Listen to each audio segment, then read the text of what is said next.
¿Qué tal, familia? Bienvenidos a este estudio del Salmo número 75. El día de hoy vamos a ver cómo Dios nos llama a tener una actitud de humildad hacia Él. También nos va a mostrar cómo Dios es un Dios justo y cómo es Él el juez supremo. Así que ya lo sabes, ve por tu taza de café, de té o tu vaso de agua y prepárate para aprender más de la palabra de Dios. Y vamos a dar inicio con el verso 1 que nos dice: Gracias te damos, oh Dios, gracias te damos. Pues cercano está tu nombre. Los hombres cuentan tus maravillas. Al tiempo que señalaré. Yo juzgaré rectamente. Se arruinaban la tierra y sus moradores. Yo sostengo sus columnas. Sigue. Dije a los insensatos, no os infatuéis. Y a los impíos, no os enorgullezcáis. No hagáis alarde de vuestro poder. No habléis con cerviz erguida. Porque ni de oriente ni de occidente, ni del desierto viene el enaltecimiento. Mas Dios es el juez. A éste humilla, y a aquel enaltece. Porque el cáliz está en la mano de Jehová, y el vino está fermentado. Lleno de mistura, y él derrama del mismo. Hasta el fondo lo apurarán, y lo beberán todos los impíos de la tierra. Pero yo siempre anunciaré. Y cantaré alabanzas al Dios de Jacob. Quebrantaré todo el poderío de los pecadores. Pero el poder del justo será exaltado. Los salmos son en su mayoría lo que son poemas y canciones que expresan en realidad los sentimientos que se encuentran en cada ser humano, ¿sí? Y estos van encaminados de lo que hay en nuestro interior hacia lo divino, ¿sí? A lo soberano, a lo que es eterno. Y en este caso, este salmo no es la excepción. El autor del salmo comienza reconociendo la grandeza y la bondad de Dios. De hecho, utiliza el pronombre te 2 veces, en la misma oración. Y esto lo que hace es enfatizar la directa conexión que hay entre el autor y Dios, ¿sí? Es una invocación directa a Dios, una expresión de adoración y de reverencia. El verso menciona que tu nombre está cerca, ¿sí? Esto puede interpretarse de varias maneras. En un sentido espiritual, esto sugiere que Dios está cercano a aquellos que lo están buscando, que está dispuesto a escuchar y a responder sus oraciones. También puede interpretarse como una referencia a la omnipresencia de nuestro Dios, es decir, que Dios está en todas partes, ¿sí? Y siempre presente en la vida de las personas que lo aman. Y esto es algo que nosotros tenemos que tener muy, muy claro. A nuestro Dios le interesamos, ¿sí? Este verso también concluye mencionando lo que son las maravillas de Dios. Y esto hace la referencia a los actos que son milagrosos, prodigiosos, ¿sí? Que Dios ha realizado en la historia del pueblo de Israel, ¿sí? Y de esta manera nosotros podemos ver cómo es Él. Y cómo estos eventos que son extraordinarios, ¿sí? Que es algo común para nuestro Dios, son motivo de asombro y de admiración para todos nosotros, ¿sí? Y esto, pues lo que hace es evidenciar la omnipotencia y la benevolencia de nuestro Dios. Ahora, ¿cómo lo voy a poner en práctica? Esto me debe de llevar a cultivar una actitud de gratitud en nuestra vida, ¿sí? Tenemos que reconocer las bendiciones y las maravillas que experimentamos a diario, ya sean grandes o pequeñas, y por ellas debemos de agradecer a Dios. Debemos de tener una actitud de gratitud hacia Él. También debemos de dedicar tiempo cada día para orar y alabar a nuestro Dios. El Salmo 75 puede servir como una inspiración para iniciar nuestras oraciones. Tenemos que reconocer la cercanía que Dios tiene hacia cada uno de nosotros y hay que alabarle por cada una de sus maravillas. Esto nos va a ayudar a mantener una conexión espiritual, ¿sí? Y que sea constante con nuestro Dios. Este verso comienza con una declaración de alabanza y de reconocimiento hacia Dios. Al tiempo que señalaré. Yo juzgaré rectamente. Se arruinaban la tierra y sus moradores. Yo sostengo sus columnas. Estos versículos del Salmo 75 lo que están haciendo es presentar un cambio en el tono y el tema en comparación con el primer verso, ¿sí? Y esto ya contiene una serie de elementos que son notables. El verso 2 comienza haciendo referencia a lo que es un tiempo que es señalado.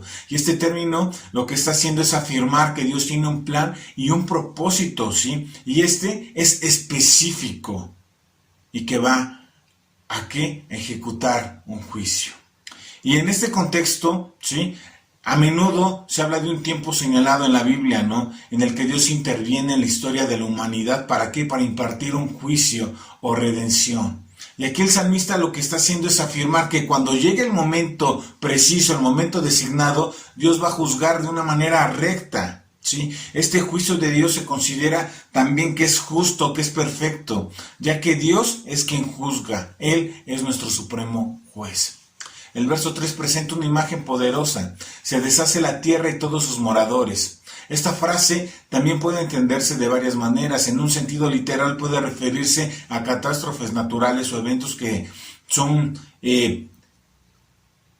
cosmológicos, como a lo mejor la corriente del sol, ¿no? Que sacuden a la tierra y afectan a cada uno de sus habitantes, ¿no? Y en este sentido, ¿sí? Se puede hacer esa referencia al juicio, ¿no? Pero también podemos entenderlo como que Dios va a poner fin a la maldad de las personas que hay en este mundo. Sea cual sea el caso, nosotros vamos a poder ver el poder supremo sobre la creación y cómo Él puede intervenir en cualquier momento, ¿sí? ¿Y qué es lo que hace también? Pues está concluyendo con la afirmación de que Dios afirma sus columnas, y esto lo podemos interpretar como una referencia al sustento y a la estabilidad de la tierra. Tenemos un Dios que es poderoso. De hecho, el salmista está afirmando que Él sostiene y mantiene a la creación en su lugar, en esa perfección, ¿sí? Y está reforzando la soberanía que Él tiene. Así que nosotros tenemos que confiar en la justicia de Dios. Tenemos que reflexionar sobre la idea de que Dios juzga rectamente en el tiempo señalado. Y esto va a implicar confiar en que Dios, ¿sí? A pesar de las dificultades y de las apariencias actuales, Él está juzgando y va a establecer su justicia en este mundo de manera perfecta. También lo ha de hacer, por ejemplo, en el milenio, ¿sí? Y nosotros tenemos que practicar la paciencia, ¿sí? Y reconocer que Él tiene un plan perfecto para cada uno de nosotros. Tenemos que recordar que Dios está en control, y cuando nosotros empecemos a enfrentar esos desafíos y esos momentos difíciles, tenemos que recordar que es Dios quien sostiene nuestra vida. Y ahí podemos encontrar nosotros esa fortaleza y ese apoyo en Él, sabiendo que Dios está con cada uno de nosotros y que Él proporciona esa estabilidad en medio de la adversidad, ¿va? También debemos de reconocer la soberanía de nuestro Dios en nuestra vida y en el mundo que nos rodea. Tenemos que reconocer que no tenemos control total sobre todas las circunstancias, ¿sí? Y que dependemos totalmente de nuestro Dios. ¿Y esto qué va a hacer? ¿Qué va a producir en nosotros? Pues va a ayudarnos a mantener una actitud de gratitud y de confianza en nuestro Dios. Continuamos con los versos 4 y 5. Dije a los insensatos, no os infatuéis. Y a los impíos, no os enorgullezcáis. No hagáis alarde de vuestro poder. No habléis con cerviz erguida. Estos versículos del Salmo 75 lo que hacen es transmitir un mensaje de advertencia y de corrección a ciertas personas, ¿sí? Y estos los identifica como insensatos e impíos. Se nos está advirtiendo, ¿sí? Contra la arrogancia y la vanidad de aquellos que se consideran a sí mismos pues superiores o que se enorgullecen de sus propios logros. La metáfora de no alcéis el cuerno o habléis con cerviz erguida se refiere a la actitud altanera y desafiante de aquellos que se jactan de sí mismo. El salmista se presenta como alguien que asume la responsabilidad de corregir a los insensatos e impíos. Y esto lo que hace es sugerir que la autoridad divina se está ejerciendo a través de ¿quién? Del salmista. ¿Para qué? Para guiar a aquellos que se han desviado del camino equivocado. El salmista está actuando como un mensajero de Dios para recordarles cuál es su lugar y su deber de humildad. Los versos lo que están haciendo es enfatizar la importancia de la humildad que cada uno de nosotros debemos de mantener ante Dios. De hecho, la humildad es una virtud que es fundamental en cada una de nuestras vidas, ¿sí? Ya que esto implica reconocer nuestras propias limitaciones, pero también nuestra dependencia en Dios. ¿Sí? La advertencia que está haciendo aquí Dios es a las personas a no elevarse por encima de lo que les corresponde, a no olvidar que todo viene de Dios. Y esto es algo que debemos de tener siempre en cuenta, ¿sí? De que tenemos que tener un concepto propio de cada uno de nosotros, ¿sí? Estos versículos también pueden interpretarse como una exhortación a mantener una actitud que sea reverente y humilde, ¿sí? ¿Hacia quién? Hacia nuestro Dios, pero sobre todo en esos momentos de alabanza y de adoración como lo es este salmo. Nunca debemos nosotros desear ser el centro de atención o de buscar el reconocimiento propio o de sentir orgullo, ¿sí? Por los dones espirituales que podamos tener, ¿sí? En última instancia, estos versos también están subrayando lo que es la soberanía de Dios sobre todas las cosas y están recordando a las personas, ¿sí?, que no deben de exaltarse a sí mismas por encima de Dios. Dios es el centro de todo, Él es la fuente de toda autoridad y poder. También nos lleva a que nos podamos realizar un autoexamen y a que reflexionemos. Tenemos que dedicar tiempo regularmente a examinar cuál es nuestra actitud y cuál es nuestro comportamiento. Tenemos que evaluar si estamos mostrando signos de arrogancia, de vanidad, un espíritu que es altanero, ¿sí? Y tenemos que hacer esos cambios lo más pronto posible. Tenemos que reconocer que cualquier tendencia a sentir ese orgullo en nuestros logros, ¿sí? Y tenemos que hacerlo a un lado. Tenemos que corregir esto. Tenemos que recordar que Dios es el punto focal. No intentes nunca robar la gloria a Dios. Tú no eres importante. Solo Dios es importante. Su palabra es importante y los ojos de cada uno de nosotros deben de estar solamente en Él. Así que pidamos a Dios que nos ayude a desarrollar una actitud humilde y a liberarnos de cualquier orgullo, arrogancia o vanidad, ¿sí? Continuemos con los versos 6 y 7. Porque ni de oriente ni de occidente, ni del desierto viene el enaltecimiento. Mas Dios es el juez. A este humilla y a aquel enaltece. Estos versos presentan un mensaje que es sumamente importante. ¿Sobre qué? Sobre la autoridad y el juicio de Dios. Ofrecen una perspectiva sobre el origen y la naturaleza del orgullo en la vida de las personas. Los versos destacan el enaltecimiento o la promoción de una persona, no provienen de las direcciones geográficas, ¿no? ¿Sí? Ni de circunstancias que son terrenales. Toda persona de éxito, toda persona exaltada de alguna manera debe de mirar a Dios con humildad y gratitud. Es Dios, ¿sí?, a quien éste humilla y a quien alza, ¿sí? Una mente y un corazón humilde, ¿sí?, es la respuesta adecuada hacia estas actitudes. Una mente y un corazón humilde es la respuesta adecuada. En lugar de palabras jactanciosas, ¿sí?, o de celebrar nuestra propia fuerza, o de resistir a Dios, ¿sí? Tenemos que entender esto.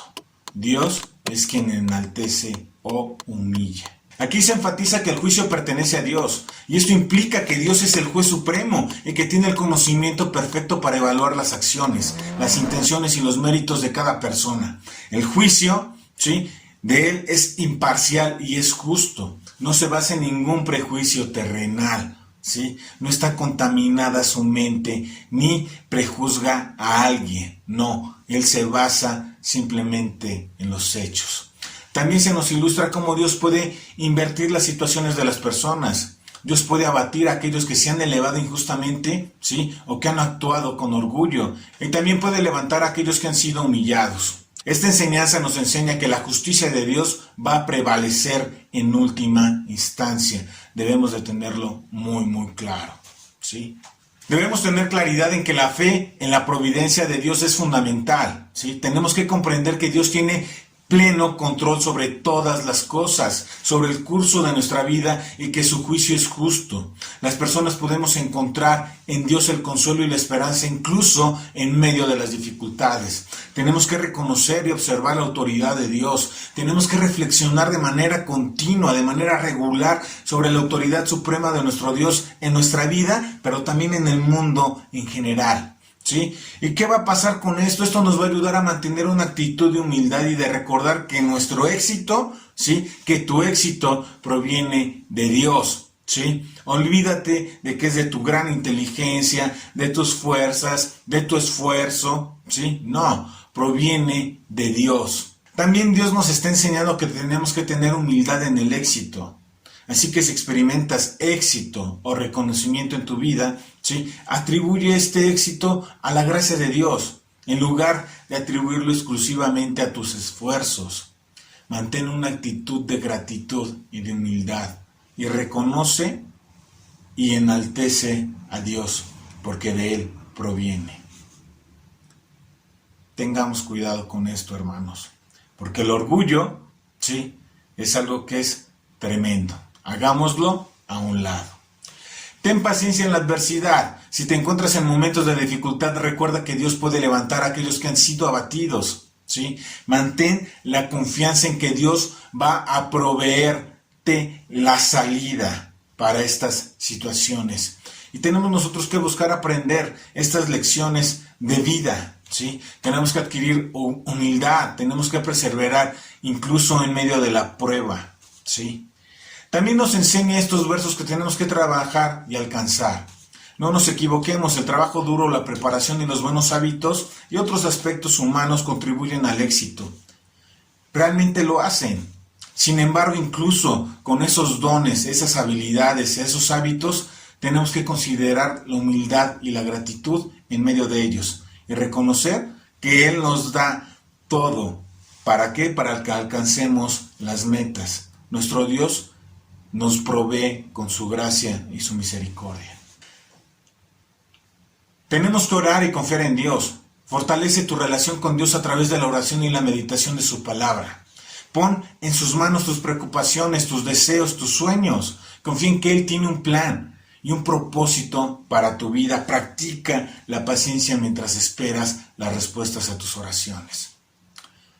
Sigamos estudiando los versos 8 y 9 que nos dicen: porque el cáliz está en la mano de Jehová, y el vino está fermentado, lleno de mistura, y él derrama del mismo.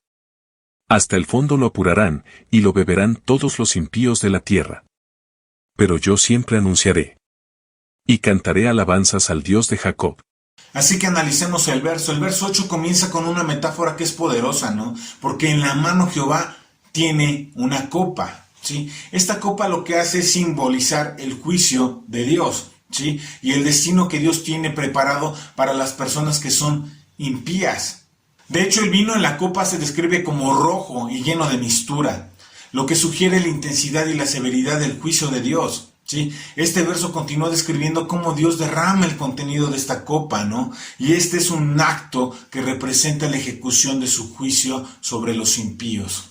El juicio de Dios se considera que es inevitable, que es completo y es perpetuo. Y absolutamente nadie puede escapar de él. El verso continúa mencionando que sus heces todos los impíos de la tierra las van a exprimir y las van a beber. Y esta imagen implica que los impíos van a experimentar las consecuencias completas y desagradables de sus actos, las consecuencias de su maldad. Aunque inicialmente pueden disfrutar de la indulgencia terrenal, ¿sí? Al final se van a enfrentar a las amargas consecuencias de sus acciones. Van a tener, como se dice comúnmente, una cucharada de su propia medicina, pero esta va a ser hasta el fondo. El verso 9 marca un contraste importante. Mientras que los versículos anteriores hablan del juicio sobre los impíos, este verso destaca la actitud del salmista. A pesar de las circunstancias que son difíciles y del juicio de Dios que se describe en este verso, el salmista declara su determinación de siempre anunciar y cantar alabanzas al Dios de Jacob. Y esto está enfatizando la confianza y la lealtad inquebrantable del salmista hacia Dios. También está subrayando la importancia de la alabanza a Dios, incluso en medio de las pruebas, incluso en medio de las dificultades. A pesar de las circunstancias adversas, el salmista elige reconocer la grandeza y la fidelidad de Dios. La alabanza se convierte en una respuesta de fe y de gratitud. Tenemos que reconocer cada uno de nosotros la justicia de Dios. Tenemos que reflexionar sobre la idea de que en la mano de Dios hay una copa que representa el juicio divino. Y esto va a suceder. Tenemos que comprender que Dios es un juez que es supremo y que su juicio es perfecto y completo. Así que practiquemos la obediencia a Dios, ¿sí? Caminemos tomados de su mano. Tenemos que practicar la humildad al reconocer que Dios tiene siempre una autoridad final sobre todas las cosas.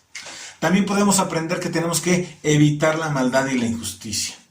Consideremos esto como una advertencia que es implícita, que es directa, ¿sí? En estos versos, sobre las consecuencias de actuar de una manera errada, ¿sí? En donde en nuestros actos hay impiedad y maldad. Tenemos que esforzarnos siempre por vivir una vida justa en obediencia a Dios, ¿sí? Tenemos que permitir que su palabra nos transforme. También tengamos nosotros alabanza y gratitud a Dios. Aprende de la actitud del salmista, que decide siempre anunciar y cantar alabanzas a Dios. A pesar de que hay estas circunstancias adversas, nosotros tenemos que cultivar una actitud de alabanza y de gratitud hacia Dios en nuestra vida, siempre. También debemos de compartir nuestra fe. Tenemos que alabar a Dios en público, ¿sí? Siempre de una manera respetuosa y compasiva, a través de nuestro testimonio, ¿sí? Y tenemos que hablar siempre su verdad, su evangelio. Permite que otros conozcan a Dios y puedan evadir este juicio que es terrible. Continuamos con el verso 10 que nos dice: Quebrantaré todo el poderío de los pecadores, pero el poder del justo será exaltado. Este versículo contiene una declaración que es poderosa sobre la justicia divina y el destino de los impíos y de los justos. Lo que hace este verso es utilizar una metáfora, ¿no? La del cuerno. Y este siempre ha representado lo que es fuerza, poder o influencia en las personas. En este contexto, el cuerno era un símbolo de autoridad y de liderazgo. El verso está afirmando que Dios va a quebrar todo cuerno de los impíos. Y esto significa que Dios va a eliminar el poder y la influencia de aquellos que actúan de una manera que es maliciosa e injusta. De hecho, lo que Dios está diciéndonos de manera clara es que la justicia de Él va a prevalecer sobre la maldad. También se hace un contraste, ¿no? Porque el versículo está declarando que el cuerno del justo será, ¿qué? Exaltado. Y esto está resaltando la idea de que Dios va a elevar y a fortalecer a aquellos que actúan con una rectitud y justicia. La recompensa para ellos es la promoción, ¿sí? Y la bendición de Dios. Asimismo, se refuerza el concepto de la justicia de Dios, donde Dios actúa como un juez supremo que recompensa la justicia y castiga a la maldad. El salmista está invitando a mantener una profunda confianza en la providencia de Dios. Los justos podemos encontrar consuelo en nuestra fe, a pesar de las dificultades y los desafíos que nosotros enfrentemos. Dios siempre nos va a elevar y a proteger. Pero ¿cómo tenemos que actuar? Con justicia, con rectitud. Así que, hermano, Dios nos ha hablado. El orgullo, déjalo a un lado. ¿Quién es el que enaltece y quién es el que humilla? Es nuestro Dios. Dejémoslo a Él y disfrutemos siempre de su gracia y misericordia en nuestra vida. Espero que tengas una gran noche, familia. Bye.